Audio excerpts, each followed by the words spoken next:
Hello and welcome to Beyond the Game. Vampyr or Vampire, or actually however you pronounce it, has some decent boss battles. Depending on your playstyle they can be very difficult or actually very easy. But let's say you don't go out on a rampage to kill everyone and thus are underleveled for most bosses.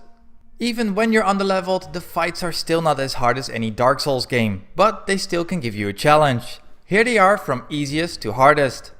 As a quick disclaimer, this list of course contains spoilers, so if you don't want to know any big story bosses, it's best to click away. Let's begin with the easiest of them all, and that is John Doe. He's actually the first boss, so he isn't too difficult. Basically it is a blinker skull that you'll later on find more of in the game. He will be the first one of those skulls you will see, so you just have to get used to his ability to teleport around and call a shadow to help him. Just dodge right after he teleports to get some good hits in, and as long as you keep moving, this boss will be over in seconds. Second one will be HG Griffin. It's basically exactly the same fight as the first one. He's a blinker, but he will be a higher level, and thus that means he will hit a lot harder. When you enter this fight, keep in mind that he isn't alone and he has a helper skull with him. Just take out the helper first. Use exactly the same tactics as the first boss and keep moving, and this fight will be over rather quick. Next up we have the Sewer Beast. This one can be intimidating just by its looks. He's a rather fast enemy and his 3-hit combo hits pretty hard, so make sure that once you hit him 4 or 5 times you back off a bit. He also has a very mean grab attack that does some good damage. Shoot him or use a heavy weapon to stun him. He has a large health pool, but this fight isn't too difficult. Beat the living crap out of him and move on. Going to the next one, we have to fight Vincent and Toby Xin. This battle can be tough as you will have to fight 2 bosses and 2 adds at once. Vincent is a brute that comes close while Toby starts shooting his crossbow with fire arrows from a distance. The trick here is to take out the adds and Vincent first. Vincent acts like a normal brute, so it's better to use a heavy weapon if you have one. Either try to stun him or just hit and dodge with a light weapon. If you kill the adds, Vincent will occasionally call in more, but only one at a time.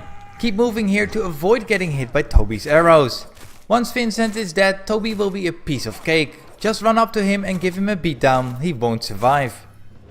Now for one of the more impressive bosses, and it is Virgo. You meet him in a cutscene before this battle and you can already guess that you have to fight him at some point. Even though this fight isn't particularly hard, he has a large health pool and some really hard hits. His main attack is his 3-hit combo that could kill you in one go. Second attack to watch out for is when he stands still and starts to charge. At this moment some shadow duplicates spawn near you and will swing one hit. After 3 times it leaves him open for you to get some hits in. Either use a heavy weapon or light one and switch with long range weapons. If he keeps killing you, you might level up just a bit, other than this it is a straightforward fight. Next up we have Elsa Mulaney. By now you're used to fight different kind of skulls, but not this variation. She is more aggressive and uses a vomiting attack that if you stand in it will hurt you pretty badly. Move out of the way of her standard melee attacks to leave her open for a bit. Be careful as she will occasionally vomit in front of her, making her hard to reach, or you will get damaged yourself. As long as you keep moving she won't cause too much trouble. She can be outleveling you a bit at this stage of the game, but even so you should know how to dodge by now. Just take your time and mop the vomit off the floor with her. Next up we have Leon Augustine. He's basically exactly the same as Virgo, however he might really outlevel you here. If so, his 3-hit combo will probably kill you instantly. His moves are rather easy to read, so take your distance and let him finish his moves. This gives you some time to get some really good hits in. The only really annoying move is his stomp attack with some wide area damage that will push you back for sure. Like Virgo, he has the move where he calls in the shadow figures who will do a 1-hit move and then disappear. Just dodge them and after the 3rd one it will leave him open for a bit. Use a heavy weapon in the later stage of the fight and you can beat him down rather smoothly. And now we get to Jimmy the Spark Barlow. This fight can be annoying if you don't know how to manage your health. Jimmy uses a flamethrower that has a pretty long reach. The problem is that the fight itself isn't in a particularly large room, so the chances of you getting hit by his flamethrowers are rather big. The key here is to move around as much as possible. During the battle Jimmy gets help from his other goons and they will keep spawning, so you will always have 2 extra enemies to take care of. Just take your time and your distance. First kill the adds and then get some hits in on Jimmy. Rinse and repeat and this long heated battle will be won by you. And next up we have Mary Reed, a battle that I enjoyed but mostly because of the setting. Mary is fast and she will be dashing around the graveyard like crazy. Her normal melee attacks are easy to see coming, but her biggest annoyances are the two area of effect attacks. One is where she is close to you, stands still and then creates a blast effect around her. If you stand in it you will fly backwards, plus it deals some nasty damage. Second one is her blood attack on the ground. You will get a quick warning by seeing red on the ground around you. Make sure you get out of the way fast. If you decide not to kill the priest yourself, she will use him to heal herself to full health once you had her halfway. So it's up to you if you want to kill him or not. To beat her you have to take your time. Move away from her attacks and wait for an opening after her melee attacks. Help her dig her own grave and finish the fight like a true vampire. And now we get to Disaster Harriet and the Blood Queen. This two-part fight is the last fight in the game, but certainly not the most difficult one. First we get to Disaster Harriet. Her arm attack is her most used attack and it has a pretty long reach and inflicts some moderate damage. By far her worst attack is where she stands still and charges up with fumes. Don't stand near it and wait for a bit to attack her again. If you get too close, even though the attack is already over, she is still able to inflict some very high damage over time. The best approach here is to keep your distance and use a proper shotgun to deal some major damage. Use a heavy weapon if possible to stun her. After you beat her the true challenge begins. The Red Queen by herself isn't a problem, but you might have gotten some damage from the Harriet fight or are out of ammo. Her main attack is a simple one-hit melee attack where she moves towards you, or she does a 3-hit combo that is really easy to dodge and is no real threat. She also uses a basic area of effect attack, but as long as you move and don't stand still you will probably avoid it. Worst attack of her comes with her spawn attack. Here she calls up 6 spawns to help her fight. They will surround you and do a fair amount of damage by themselves.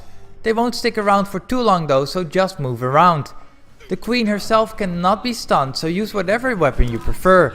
Take your time and learn her moves and get your hits in when she's open. Manage your health and bring some potions if necessary. A far more difficult fight could be Priscilla and Roger Mcpherson. You will encounter them in the last area in London and at this point they really might outlevel you. If you are at the same level this fight might be a lot easier, but if you are a much lower level they will kill you in seconds. Priscilla and Roger are just 2 skulls, but together they can actually be pretty tough. Roger is the easy one here that you should not worry about. It's the lady of the house who will cause some big trouble. Priscilla will blink towards you constantly to inflict some nasty damage with her combo attacks. If that wasn't enough, she will have a fume attack that if you stand in it, it will deal some massive damage and can kill you actually within 3 seconds. Key here is to move around and if you can, focus as much attention on her as possible. Roger is very easy on his own, so just make sure that you kill Priscilla first. Best tactic is when you begin the fight just to run up to her and shoot her with some shotgun shells. If you're lucky, this will break down half of her health bar. Just keep moving and keep an eye on your own health and this fight will be over soon. And now we get to Doris Fletcher. For some this fight might be easy and in the beginning it's definitely true. She walks very slowly towards you and does some really easy to dodge combo attacks. She calls in the help of some skulls, but they're really low level and probably you can kill them in 1 or 2 hits. Just make sure you don't stand in the radius as they explode when they die. Her second phase is where it actually starts to get interesting as she will reveal her mutated arm.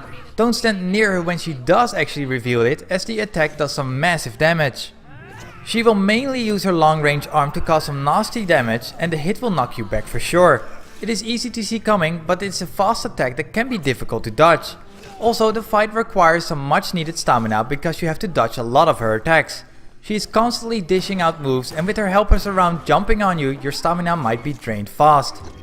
The room is large, so use it to your advantage to move away and heal. Use a heavy weapon if needed to stun her. Just make sure you move behind her to get some hits in and then move out of the way. Just do this a few times and you should be able to beat her.